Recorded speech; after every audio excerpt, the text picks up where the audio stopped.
Ivoire TV, bonsoir. Merci de suivre Ivoire TV, comme j'ai l'habitude de le dire, qui est votre télévision préférée sur la toile, qui vous apporte des informations tous azimuts. Celle que j'ai au téléphone aujourd'hui depuis la Suisse est celle-là qui a fait parler beaucoup d'elle sur les réseaux sociaux. Donc, avec elle, nous allons faire le tour de l'Afrique en politique pour bien sûr atterrir en Côte d'Ivoire. J'ai avec moi au téléphone depuis la Suisse Madame Emma Solange Eouma, épouse Rekia, c'est ça, Madame? Oui, tout à fait. Voilà, épouse Rekia, elle vit en Suisse, elle est mariée en Suisse, elle a deux enfants. Et sachez tout simplement que Madame Rekia est la fille d'un ancien diplomate et aussi un député à la retraite, Monsieur Eouma Nigoli, sous le président Houphouët-Boigny. Elle est allée à l'école en Côte d'Ivoire, en France, en Angleterre, ensuite, en Suisse. Elle a travaillé pour beaucoup de banques internationales. Elle a aussi travaillé pour l'ONU-SIDA. Avec elle, comme je le disais, je vais continuer la présentation de Mme Rekia chemin faisant. Alors, Madame, bonsoir, merci d'avoir accepté notre invitation pour discuter avec vous de la politique africaine et en particulier de la politique ivoirienne. Selon votre entendement, comment est-ce que les Africains aujourd'hui définissent la politique de manière générale? Parce que il y a quelques années de cela, certains présidents avaient dit que les Africains n'étaient pas encore mûrs à la démocratie. Est-ce que vous entendez la chose de la sorte avec ce que nous concevons, nous voyons aujourd'hui à travers l'Afrique en général? Bonsoir et merci de m'avoir invité à votre émission. Bonsoir chers auditeurs, bonsoir chères auditrices. Pour répondre à votre question, je ne suis pas du tout d'accord avec ce que les politiciens ont dit concernant la population qui ne serait pas assez mature. Avec l'avènement des réseaux sociaux, et sachant que beaucoup d'Africains sont connectés, que ce soit en Côte d'Ivoire ou ailleurs, que ce soit via l'ordinateur ou le téléphone portable, l'Africain cherche à s'informer et il est informé en temps et en heure. De ce fait, il a appris beaucoup de choses et ses yeux se sont ouverts sur le monde. Avant, l'Africain avait les œillères, donc il écoutait ce qu'on venait lui dire, c'est ce qu'il écoute. Et il dit oui, sans pour autant prendre la peine de vérifier les informations, si c'est vrai ou si ce n'est pas vrai. Mais maintenant, avec l'avènement des réseaux sociaux et la profusion des informations, il a la possibilité maintenant d'aller chercher les informations à la base. Ce qui veut dire que maintenant, un politicien ne peut pas se lever pour lui dire, lui donner une information, lui dire quelque chose sans que lui-même il se lève pour aller vérifier ce qui se passe, si c'est vrai ou pas. Et de plus, l'Africain est, je dirais,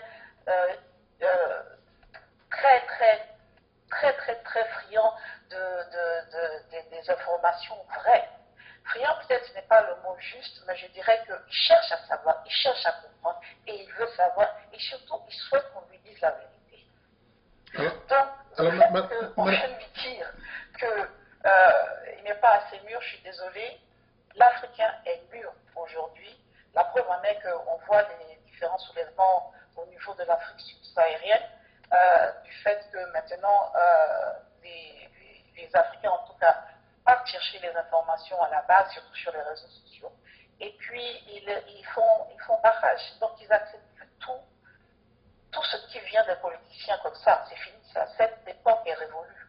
Alors, comment justifiez-vous aujourd'hui que, encore dans nos pays, c'est vrai que les Africains sont connectés aux services, aux réseaux sociaux, mais malheureusement, ce sont des populations qui sont encore bâillonnées, ce sont des populations qui sont encore opprimées, ce sont des populations auxquelles on impose une seule vision politique.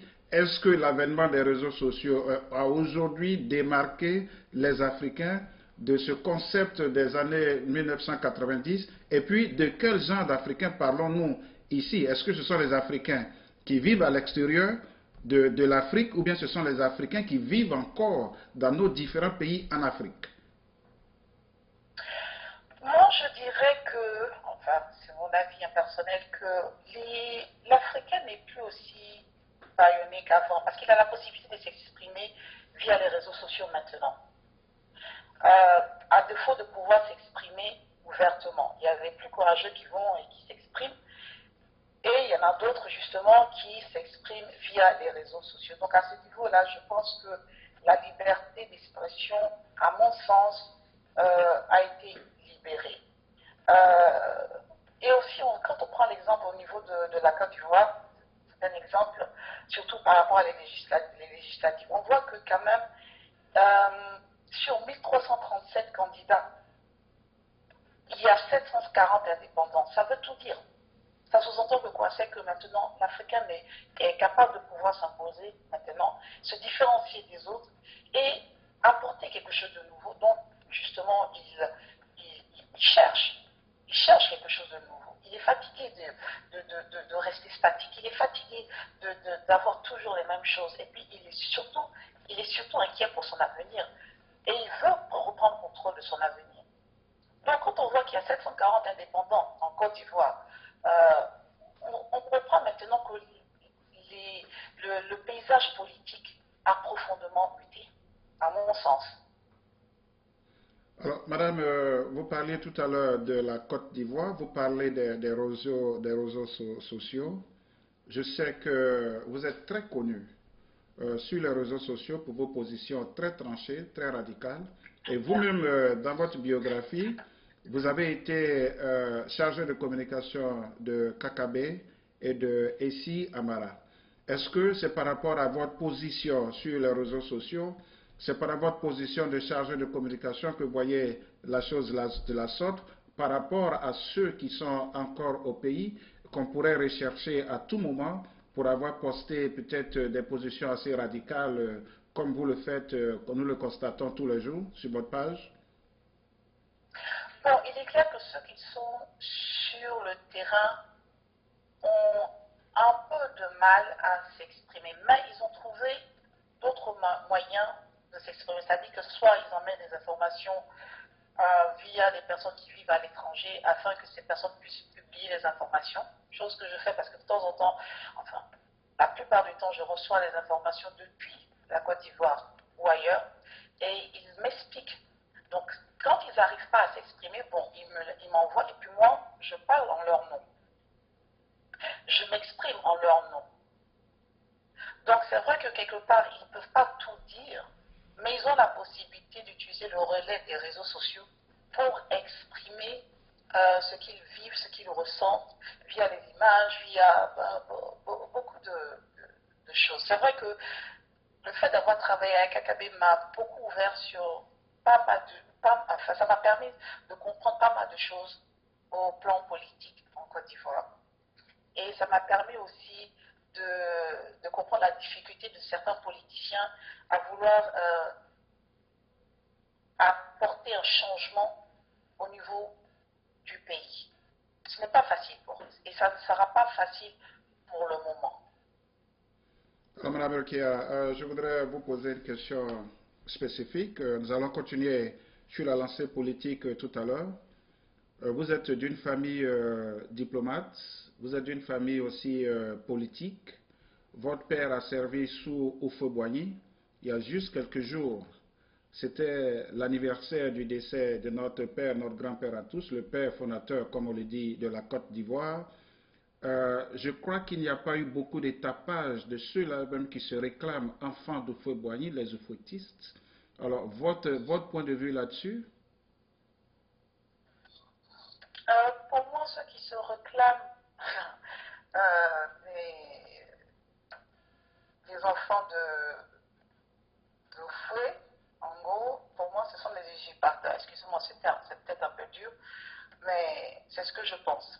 Est-ce que Houphouët-Boigny est véritablement mort aujourd'hui, surtout que ses enfants n'ont même pas pensé à ses 23 ans de décès pour le commémorer, pour le magnifier? Fouet est mort depuis belle lurette. La preuve en est que le PDCI n'existe que de nom. C'est un cocon vide. Vous parliez d'usurpation tout à l'heure? Tout à fait. Tout à fait. Je parlais d'usurpation dans ce sens où ils essayent comment est-ce que je pourrais dire ça? Ils essaient de dire que oui, ce sont des oufoutistes, mais en fait, ils sont que des oufoutistes de nom. Mais dans le fond, il n'y a strictement rien, parce que Oufoué, quand même, d'abord, c'est quelqu'un qui a combattu, qui a aussi imposé ses idées envers et contre tous. Bon, c'est vrai qu'on pourrait lui reprocher certains arrangements, mais en même temps aussi, ça correspond au contexte de l'époque. Donc, il a trouvé ce qu'il y a de mieux pour la Côte d'Ivoire. Mais ce n'est pas quelqu'un qui était bâillonné, ce n'est pas quelqu'un qui ne se taisait pas. Il disait ce qu'il pensait, bien sûr, avec beaucoup de tact, mais il réussissait à obtenir ce qu'il veut, en tout cas pour le pays. C'était quelqu'un qui était plutôt intéressés par le bien-être des Ivoiriens que ceux qui sont là aujourd'hui. Ceux qui sont là aujourd'hui sont intéressés par eux-mêmes, par leurs propres intérêts, par leur propre compte en banque. La nouvelle constitution donne aujourd'hui beaucoup plus de liberté d'expression au peuple, puisque avec la nouvelle constitution, c'est le peuple qui est mis en avant. Votre interprétation, comment d'abord avez-vous jugé la nouvelle constitution et puis comment voyez-vous le contenu même de la nouvelle constitution, surtout sa mise en pratique? Pour moi, la nouvelle constitution comme l'ancienne, d'ailleurs ils n'ont jamais respecté l'ancienne constitution, et même la nouvelle, ils ne la respectent même pas. Donc, même si ça n'a pas encore été mis en application, je pense que c'est en 2017, mais ça n'a pas été mis en application, ils ne la respectent pas. Donc, à mon sens, pour moi, la constitution dont ils ont tout fait pour que ça puisse passer, pour moi, c'est juste pour la forme. C'est juste un bout de papier qu'eux-mêmes ne vont même pas respecter. Donc vous vous inquiétez pour l'avenir par rapport à la nouvelle constitution? Je ne m'inquiète pas parce que je sais que personne ne va le respecter. Donc à ce niveau-là, je me dis, bon, il n'y a pas vraiment à s'inquiéter pour ça. Par contre, ce qui, moi, m'inquiète, c'est au plan social. C'est au niveau de la santé. Les gens n'ont pas les moyens de se faire soigner. Au niveau du travail, trop de jeunes sont au chômage. Au niveau du logement, très peu de personnes ont les moyens de pouvoir se reloger en ce moment. C'est surtout à ce niveau-là que les choses m'inquiètent, surtout la cherté de la vie. Ça devient de plus en plus difficile pour les Ivoiriens. Ils ont, je dirais, les poches trouées en ce moment. Et avec cela, maintenant, on veut augmenter les frais, on veut augmenter les taxes. Ça devient pénible. Donc la Constitution, pour moi, c'est secondaire. Mais c'est ce qui se passe au plan social, moi, qui me préoccupe. Et ça sera préoccupant. Surtout 2017, là où ils vont augmenter les prix de l'électricité, ça va faire très mal. Et ce n'est pas la Constitution qui va régler ça. Alors, est-ce que vous ne pensez pas que cela est nécessaire pour certainement renflouer les caisses de l'État? Et comme vous le disiez tout à l'heure, même si les Ivoiriens ont leur poche trouée, parce que dans un autre sens, on accuse le président, ou bien on dit que le président emprunte beaucoup trop d'argent à l'extérieur. Pourquoi faut-il pas compter maintenant sur l'intérieur? Mais à l'intérieur, ils ont pratiquement rien. Donc avec le rien, ils vont pouvoir faire quoi? L'argent circule en Côte d'Ivoire. Mais c'est entre eux. Ça circule entre eux. Ils en prêtent, ils se départagent entre eux. Bon, ils font ce qu'ils ont à faire. Je dirais le strict minimum. Genre, bon, là, ils vont construire des rues par-ci, par-là. Ils vont repeindre peut-être 2-3 bâtiments. Mais au plan social, les Ivoiriens ne sentent pas ça. Et malheureusement, ils ne vont pas sentir. Parce que les prix vont augmenter. C'est ça le problème majeur. Donc, oui, l'argent circule, mais ça a leur niveau. Mais ce n'est pas au niveau de la population, malheureusement. Parce qu'ici, ça se ressent au niveau de la population. Je ne pense pas que les Ivoiriens seront dans un état morose en ce moment. Alors, Kakabe, je dirais, je ne sais pas si je peux dire votre ancien patron ou bien votre patron actuel, a été l'un de ceux-là qui a tiré la sonnette d'alarme sur le problème de la Constitution. Est-ce que vous êtes toujours en contact avec lui et de quoi discutez-vous par rapport à la mise en pratique de la nouvelle Constitution? Nous allons arriver aux législatives tout à l'heure. Quand vous discutez avec Kakabe, de quoi parlez-vous par rapport à la nouvelle Constitution? Est-ce qu'il est toujours inquiet ou bien il pense qu'il y a des moyens de faisabilité quant à la mise en pratique de cette nouvelle constitution? Est-ce qu'il y a des aspects qui lui sied? Bon, ça fait longtemps que je ne suis plus en contact avec l'honorable Cordu Conan Bertrand.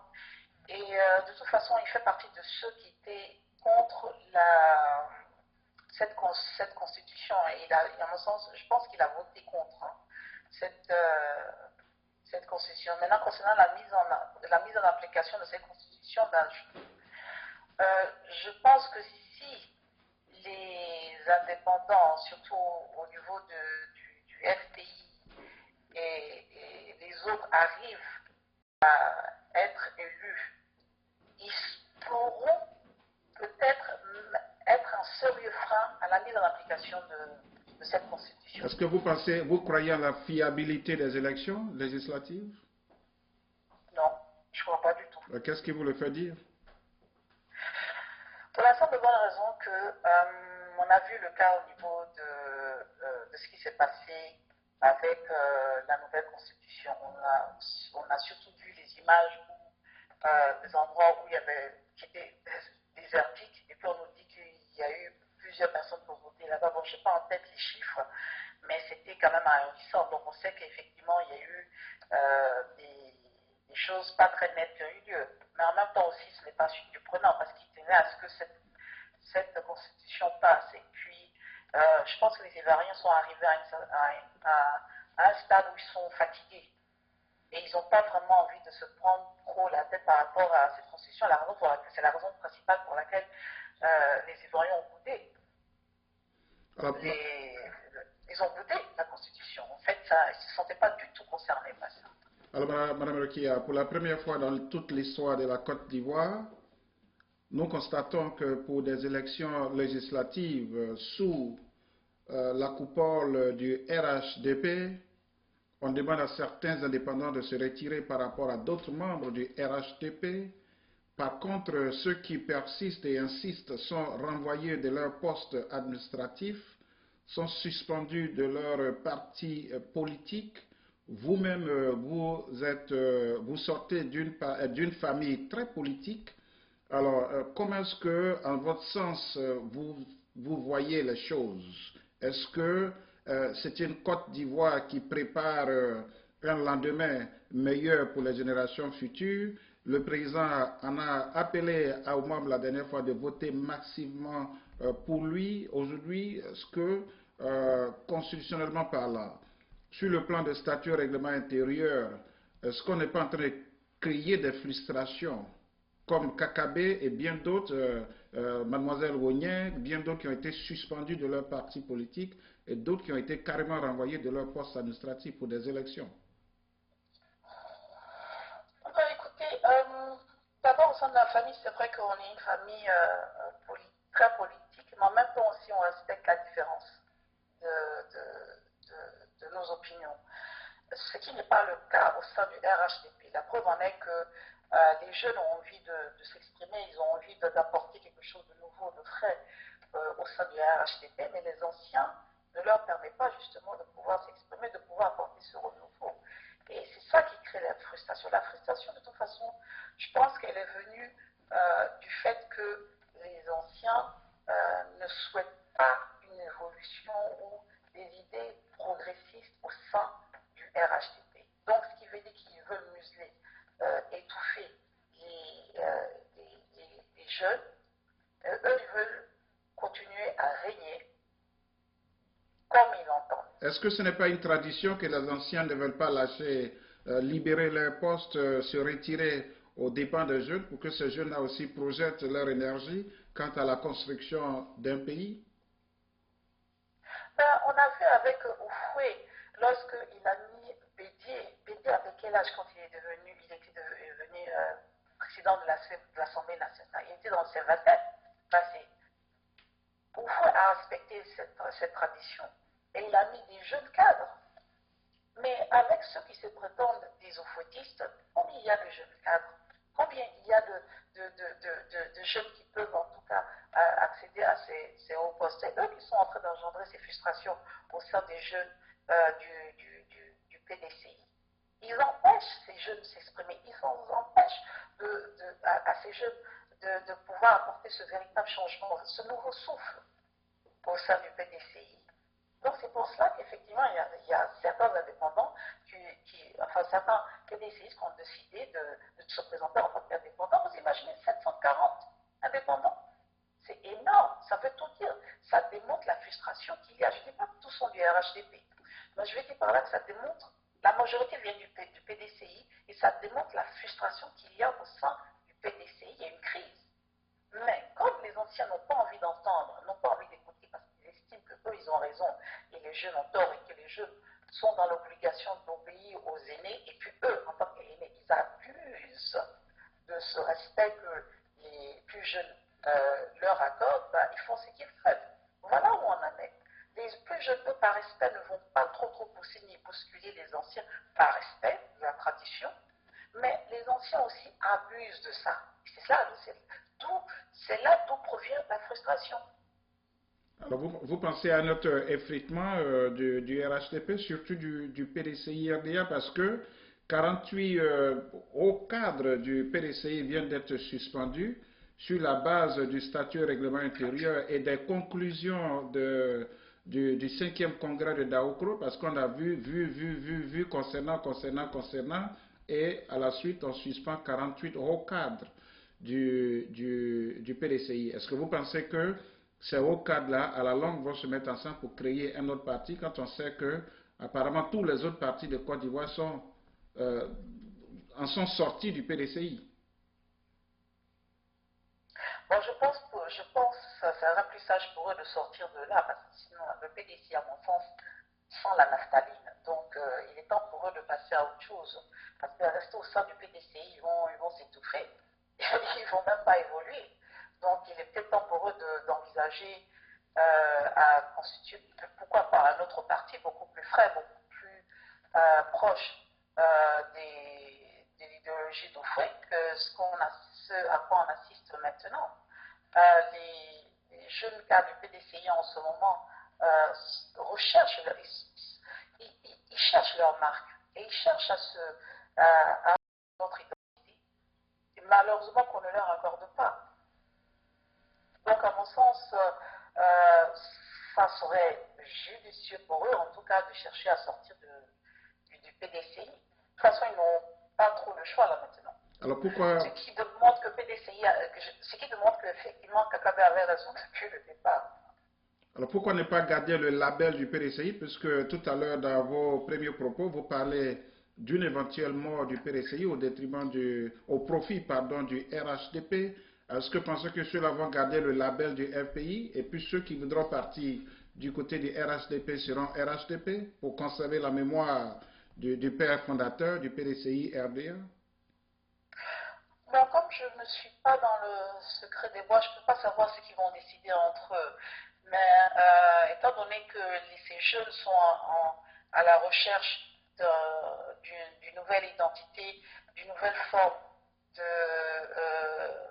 d'expression, il serait judicieux en tout cas qu'ils laissent tomber le PDCI puis qu'ils proposent quelque chose de différent, quelque chose de nouveau, quelque chose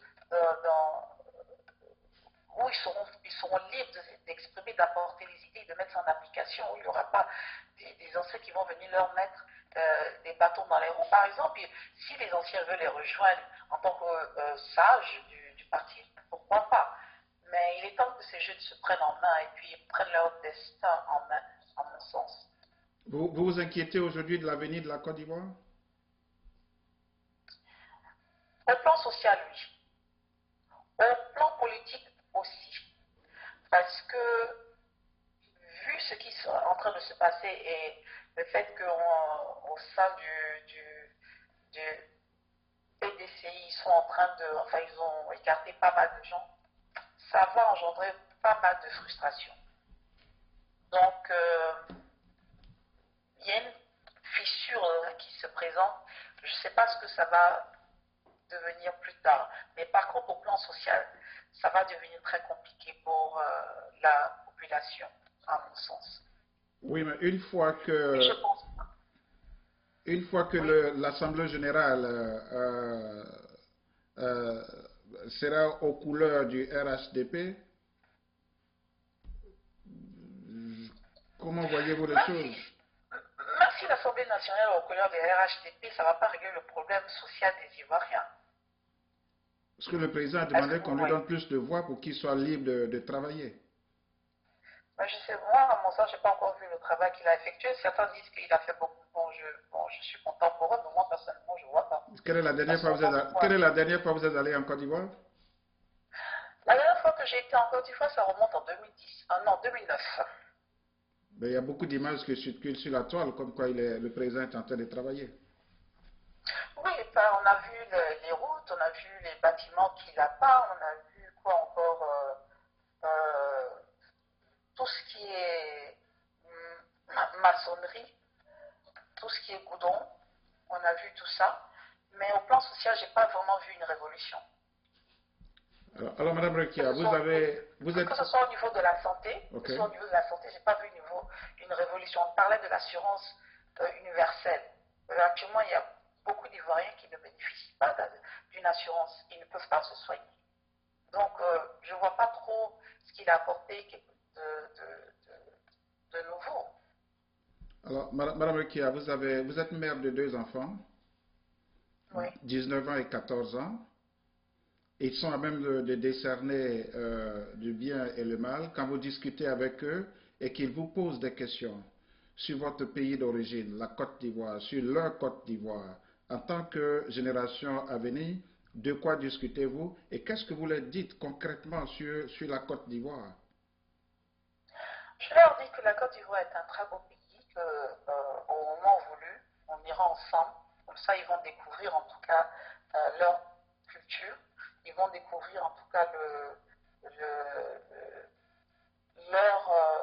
leur deuxième côté, leur famille, leurs racines.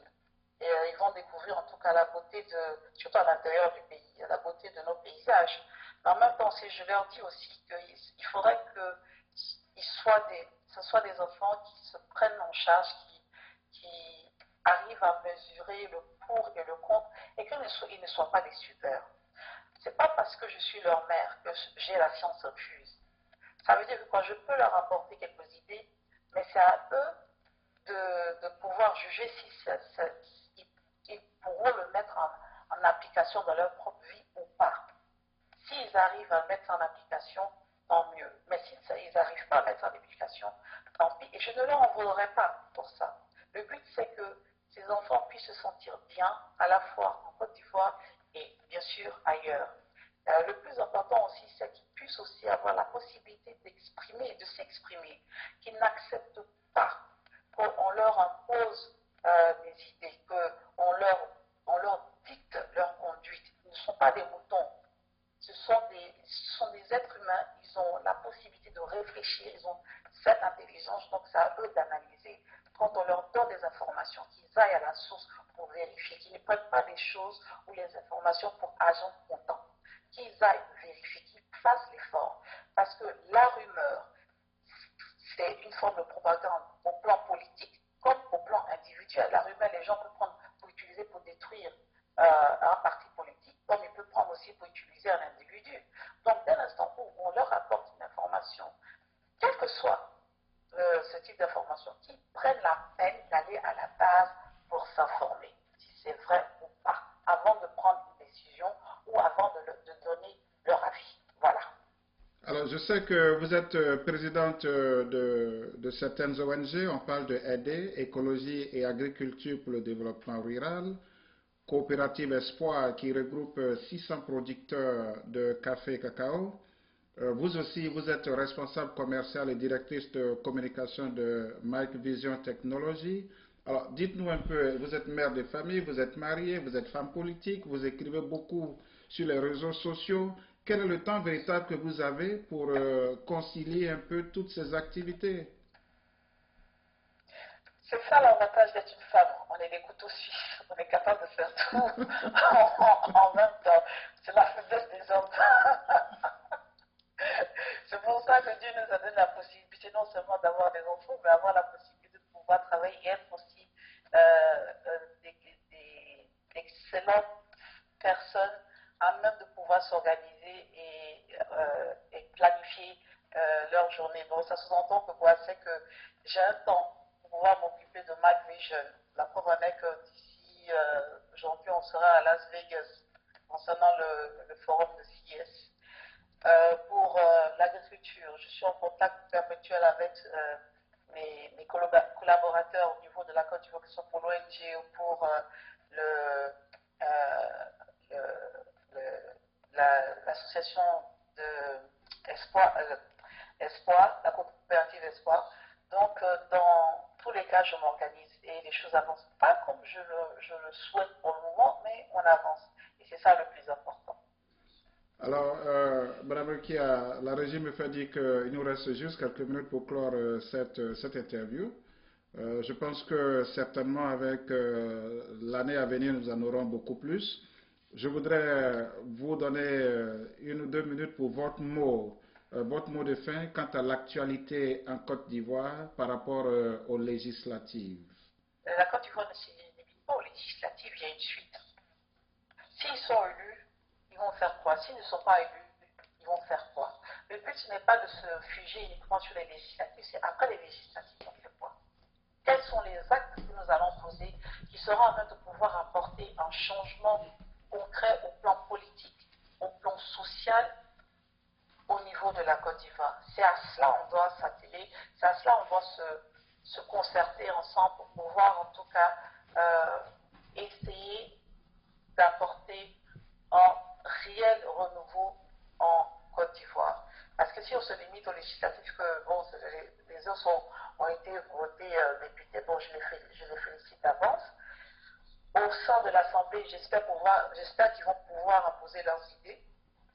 Mais après, on fait quoi? Voilà la question.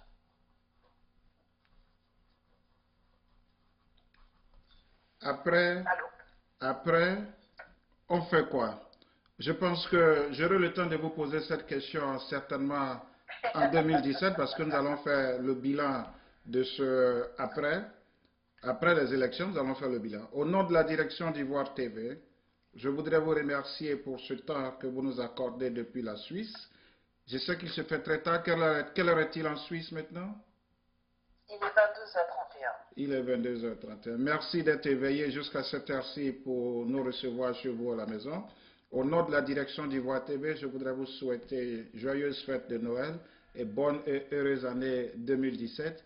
Bien sûr, avec le plaisir qu'on se retrouvera en 2017 pour répondre à votre question. On fera quoi après ces législatives? Bonsoir Madame Rekia, dormez bien et puis on prend rendez-vous pour 2017. Merci beaucoup de m'avoir invité, merci pour cette interview et puis je vous souhaite à vous aussi joyeux Noël et une excellente année 2017. Je vous en prie. Merci et bonsoir. Merci, bonsoir. Bye bye. Vous l'avez découvert ici. Que vous avez découvert Ivoire TV. Ivoire TV.